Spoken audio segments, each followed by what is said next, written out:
Olá, pessoal. Sejam bem-vindas e bem-vindos ao canal do Ser Integral. No módulo 1, no primeiro vídeo, nós falamos sobre os motivos pelos quais nós entramos numa relação. No segundo módulo, o vídeo 2, nós falamos sobre o que é a base de sustentação, que nós entendemos seja a principal razão do fim dos relacionamentos. Neste módulo 3, nós vamos aprofundar sobre as características da base de convergência para que vocês, conhecendo-as de uma forma mais aprofundada, possam construí-la em seus relacionamentos. Então vamos lá.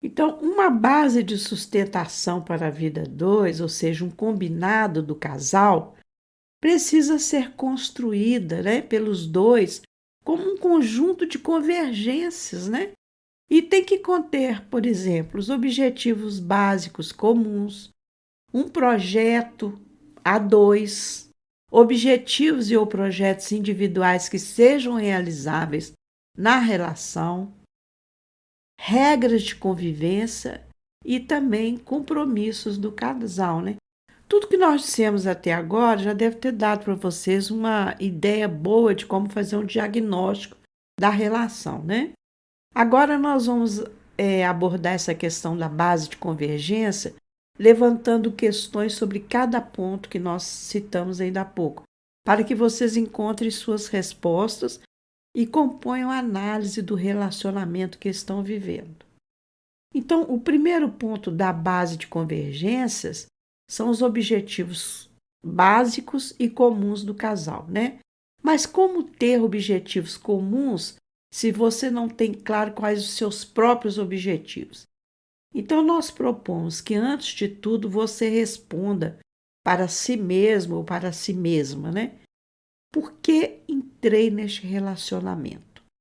Qual era o meu objetivo? O que eu esperava ganhar com esse relacionamento? Feito isso, aí a gente passa para o primeiro ponto da base de convergência. Você e seu parceiro ou sua parceira têm algum acordo quanto aos problemas rotineiros da vida? Como você vê a sua relação neste aspecto? O casal tem objetivos comuns? Tem bem clara a ordem das prioridades desses objetivos? Ambos veem a relação da mesma forma? Como cada um vê a relação a longo prazo?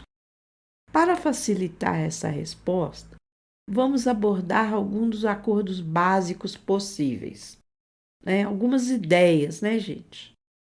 Um tema importante dos objetivos básicos é a questão dos filhos. Ter ou não ter filhos, o que cada um pensa a respeito, Caso tenham filhos, como vão estruturar as suas vidas? Ambos vão trabalhar fora? As crianças vão ficar em creche? Que tipo de educação pretendem dar aos filhos? Que objetivos esperam alcançar com essa educação? Como fica a educação sexual e a educação religiosa? Que tipos de valores morais e éticos gostariam de passar para os filhos? Outra questão importante é a divisão da responsabilidade financeira. Se ficou decidido que os dois vão trabalhar fora, como vão estabelecer o percentual de participação de cada um nas obrigações financeiras da casa? O casal vai fazer junto um fundo de poupança? Qual o objetivo dessa poupança? Se apenas um vai trabalhar, qual será a principal tarefa do outro? Ele vai estudar ou cuidar dos filhos? A outra questão também importante é a divisão da responsabilidade nas tarefas domésticas. Como vão dividir as tarefas da casa? Trabalhando fora ou não, ambos têm responsabilidades nas tarefas da casa. Quais são essas responsabilidades? Quem cozinha? Quem lava as roupas? quem apronta as crianças para a escola, etc. Outra questão, gente, que deve ser aí dentro do acordo, né, de objetivos básicos, são os momentos de lazer. Programas de lazer que incluem os filhos, né? Que importância vão dar a essa convivência com os filhos? Como o casal vê a questão de cada um poder ter seu momento de lazer individualmente, né? Um dia livre para uma atividade de sua preferência, sair com as amigas ou ir ao futebol com amigos. Seria possível um combinado para que um dia da semana fosse de um e outro dia de semana fosse para o lazer do outro? O casal entende que também é importante um dia de lazer só para os dois, e esse dia de lazer pode ser semanal, quinzenal, né? Como seria? Esses dias poderiam ser negociados caso surjam eventos extras, né? Deixar para discutir esses assuntos enquanto a vida está transcorrendo, à medida que as questões surgem, gera conflitos e desgastes desnecessários. O segundo ponto da base de convergência é o projeto comum dos dois, né? É muito importante que o casal tenha um projeto comum que irá melhorar a vida do casal, seja uma melhoria financeira, seja patrimonial, seja cultural, etc, né? Por exemplo, comprar a casa própria. Esse pode ser um projeto dos dois. Então, os dois decidem o que vão fazer para realizar esse projeto. Talvez decidam fazer uma poupança com a qual, ou um investimento, né? Com a qual ambos contribuem mensalmente, visando dar entrada no apartamento financiado, por exemplo, ou numa casa. Ou o objetivo comum pode ser que cada um complete uma graduação, ou que cada um faça o seu doutorado, né? Nesse caso, talvez combinem se o farão simultaneamente ou um após o outro, tendo em vista a disponibilidade financeira do casal. Um projeto comum pode também ser simplesmente uma viagem pelo Brasil ou uma viagem ao exterior. Pode ser também um projeto mais voltado para o autoconhecimento, né? E ambos decidam fazer um plano de crescimento espiritual com o compromisso de cada um auxiliar o outro no seu progresso, né? Para que ambos cresçam juntos.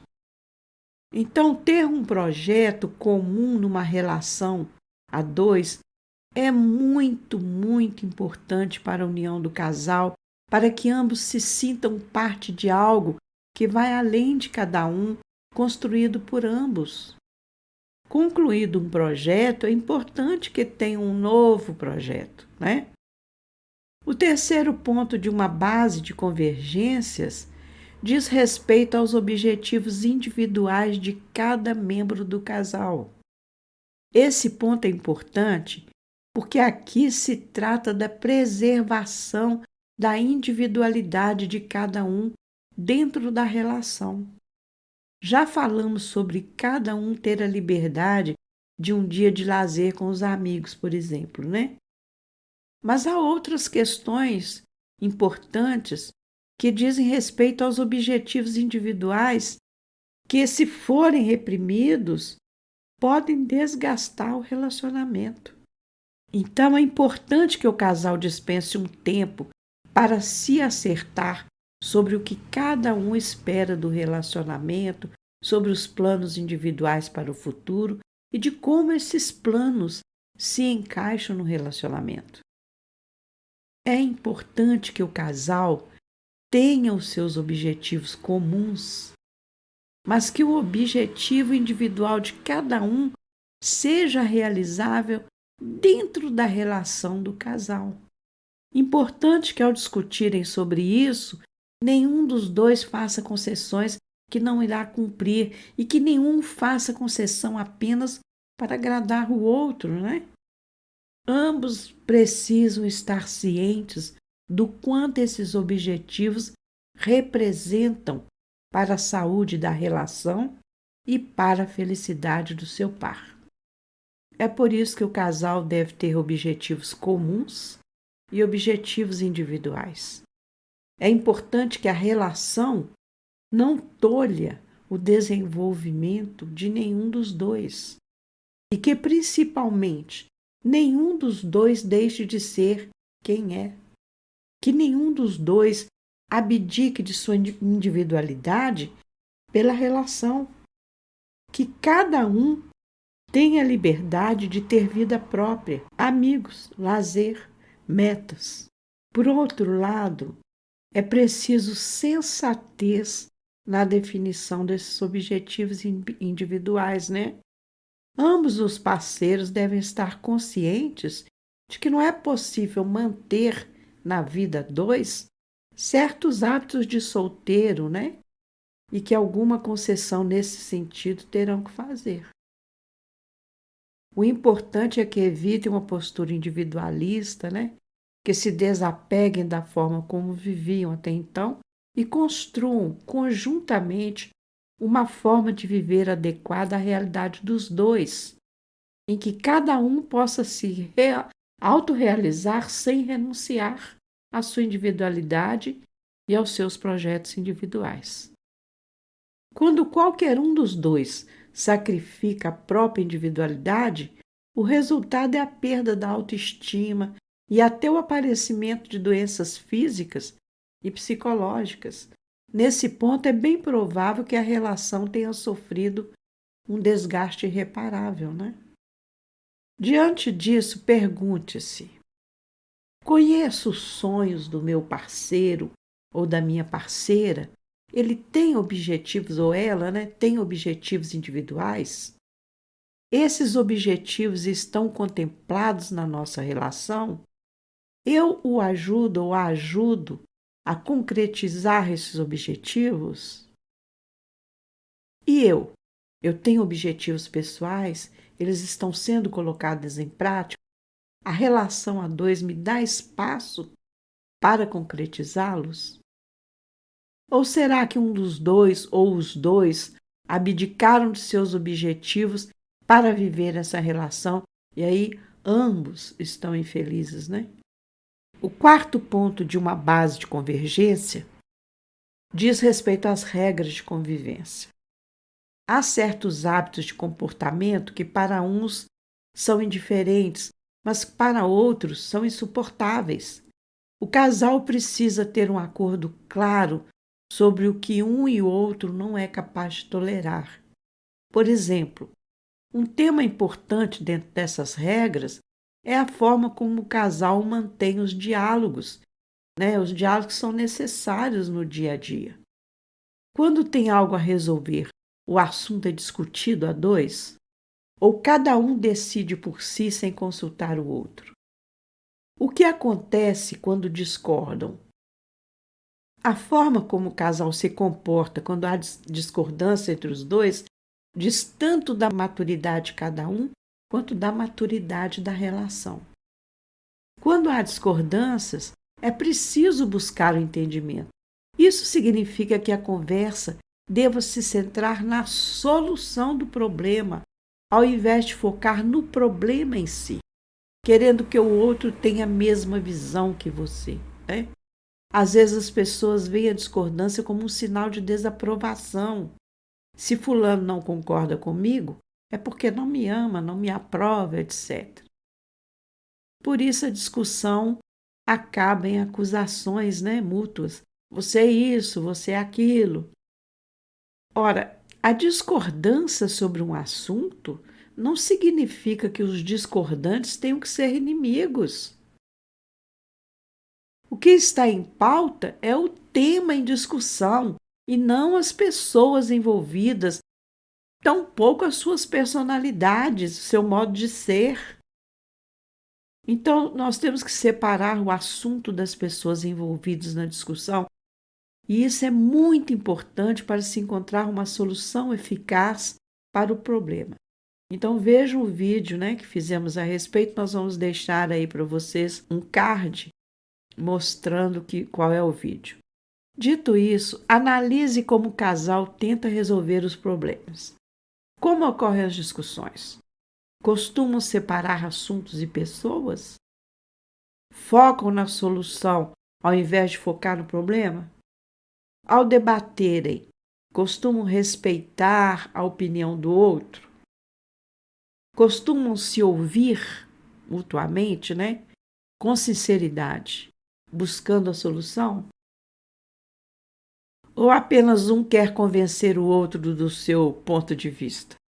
Que isso é o mais comum, né, gente? Outra questão importante nas regras de convivência é como o casal vê as diferenças entre eles.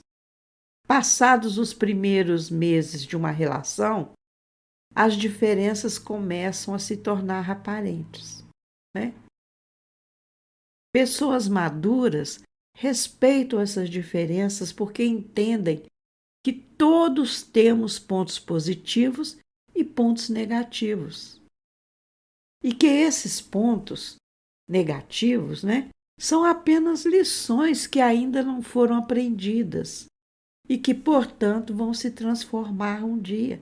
E nós temos que ter paciência com o processo do outro. Pensando dessa forma, as pessoas maduras elas relevam, né, os aspectos negativos para valorizar as qualidades dos seus pares. Assim elas aprendem a conviver com as diferenças entre ambos. Agora, as pessoas imaturas, elas são incapazes de aceitar os pontos negativos do outro, esquecendo que elas mesmas têm as suas próprias dificuldades. Essas pessoas ignoram as qualidades dos seus pares e se ocupam apenas de ressaltar seus aspectos negativos. Então, sempre que há uma oportunidade, elas criticam, né? E exigem que o outro se modifique de imediato, esquecendo que toda transformação é um processo. Não ocorre porque queremos, né?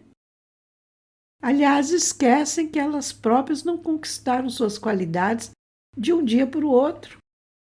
O pior é que essas pessoas costumam condicionar a própria felicidade à mudança do outro.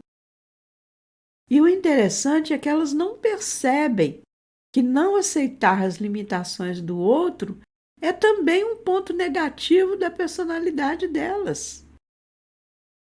Então, analise como o casal se comporta diante das diferenças entre ambos. Como cada um vê as limitações do outro. Exigem que o outro seja perfeito? Ou cada um aceita as dificuldades do outro, né? Preferindo ressaltar as suas qualidades. Por fim, um ponto importantíssimo a ser analisado nas regras de convivência é a sexualidade do casal. A sexualidade não se resume à relação sexual, mas à forma como cada pessoa se relaciona com o próprio corpo, envolvendo sensações, sentimentos e emoções relacionadas ao prazer, né? E que vão compor o desejo sexual. A sexualidade é construída durante toda a nossa vida, desde o momento em que nascemos, e sofre influência de fatores, né, biológicos, psicológicos, sociais, políticos, culturais, né, históricos, econômicos, religiosos também, etc. Portanto, numa relação a dois, dificilmente ocorre uma similaridade em termos de sexualidade, o que pode levar o casal tanto a experiências positivas quanto negativas, né? Além disso, a sociedade cria imagem e padrões do que seria atrativo sexualmente, né? Padronizando gostos e preferências. As relações sexuais também apresentadas pela sociedade, né? Quer dizer, por exemplo, nos filmes de Hollywood, né? Ali a gente vê que as relações sexuais são cuidadosamente coreografadas, né? Mas alguns não percebem isso e têm a impressão que precisam copiar aquela coreografia, né? Para mostrar um bom desempenho. E quando um ou os dois sentem que precisam cuidar da performance para agradar o outro, tudo vai por água abaixo, né? É preciso que o casal tenha plena confiança um no outro e muita cumplicidade para se conhecerem sexualmente e se relacionarem sendo autênticos e verdadeiros um com o outro. Então é importante que ambos tenham a liberdade para falarem de suas preferências, falarem do que cada um gosta ou deixa de gostar, sem medo e sem ter vergonha. É importante que se saiba que é normal que, passados os primeiros meses do casamento, a frequência das relações sexuais diminua. Quando o casal se relaciona sem medo de julgamentos, de forma autêntica e verdadeira, acaba encontrando naturalmente o seu ponto de equilíbrio na relação sexual. Uma frequência que é sua, Sua, casal, que diz respeito só ao casal, sem pressão, sem necessidade de dar explicações e sem se importar com o que dizem os artigos escritos aí por pseudocientistas que até isso querem padronizar. Bom, analise também o quanto você e seu parceiro ou parceira estão afinados, então, em termos de sexualidade. O casal se conhece sexualmente? Cada um está a par dos desejos e preferências do outro? Existe confiança e cumplicidade suficiente para que o casal trate desse assunto sem reservas? Encontraram um ponto de equilíbrio próprio? Ambos consideram que a sua relação sexual é autêntica e verdadeira? Bom, o quinto ponto de uma base de convergência são os compromissos do casal. Aqui discute-se questões como fidelidade, o casamento aberto, sinceridade e honestidade, Não esconder nada um do outro, ou cada um tem direito a ter seus segredos. Visão de equipe, A questão de não julgar, etc. Os pontos que abordamos aqui são importantes para um diagnóstico da relação de um casal. Se a maioria desses pontos não vão bem, é possível que a relação se desgaste com o tempo e o convívio se torne impossível. Nós vamos deixar na descrição do vídeo um link para que façam um download de um formulário com as perguntas que fizemos nesse vídeo. Então, é isso aí, pessoal. Espero que tenham gostado. Se gostaram, deixem um like, acionem o sininho, inscrevam-se e, principalmente, compartilhem para que a mensagem chegue a mais pessoas. Até a próxima. Fiquem em paz.